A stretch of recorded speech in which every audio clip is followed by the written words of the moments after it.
warm welcome to Power News, your window to the power sector. I'm Juhi Rajput. Let's begin with the top stories. Power Ministry to review Sasan and other ultra-mega power projects, says Shinde. Power Ministry seeks scrapping of import duty of coal, as coal from Australia, Indonesia gets more expensive. National Bioenergy Mission soon, says Farooq Abdullah. Government rejects CIL's demand for scaling down output target. NTPC may join Coal Logistics JV of Coal Indian Shipping Corporation of India. PFC and ROC likely to resume short-term loans to DISCOMs. SEB's commercial losses cross Rs 200 billion. High spot prices are reprieve for merchant power producers. And Kanakulam delay costs pegged at Rs 2,653 crores. Well, those were the top stories of the week. Let's move to our next section, quick updates, to know the latest development in the power sector. First half of the current fiscal witnesses $1.3 billion investments. At a time when domestic investors are applying the brakes on power sector funding, foreign direct investment inflows into the sector could actually be headed for a new record this fiscal.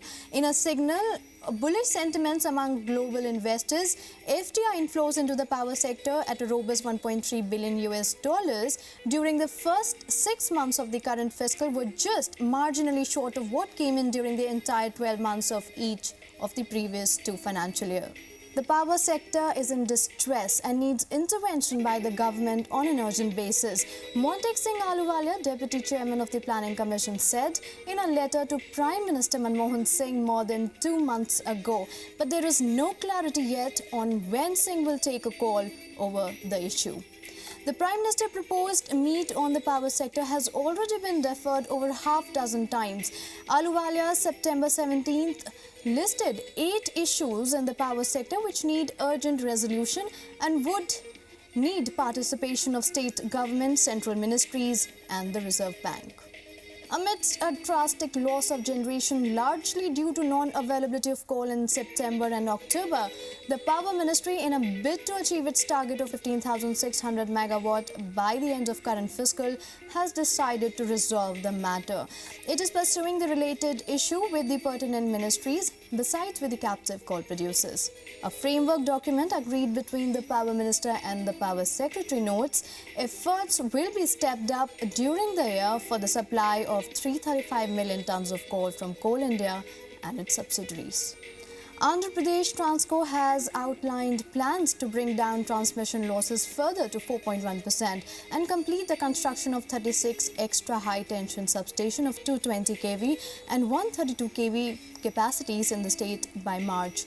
This move is aimed at meeting the growing demand and providing better quality of power supply to consumers. Andhra Pradesh Electricity Regulatory Commission has approved the construction of 5 more EHT substations with an outlay of Rs 95 crore. This is part of Andhra Pradesh Transco's efforts to strengthen the transmission network over the next 4 years with an investment outlay of 6,000 crore on the transmission network alone. Power major NTPC is likely to join the Coal Logistics joint venture proposed by Coal Indian Shipping Corporation of India. Talks are at an advanced stage with NTPC for the proposed joint venture. Coal India and SCI are banking on NTPC, a major buyer of imported coal. A firm commitment will help the coal major to finalize import contracts with suppliers. NTPC aims to import 16 million tons of coal during the current fiscal year to meet its feedstock requirement. And now we have the news of the week. State-run Bharat Heavy Electricals Limited's due payment rose to Rs 30,569 crore at the end of the September quarter from Rs 22,104 crore in the year earlier. Cash flow at BHEL is slowing because private power project developers are delaying payments for dispatched material, which could potentially impact India's largest power generation equipment manufacturer.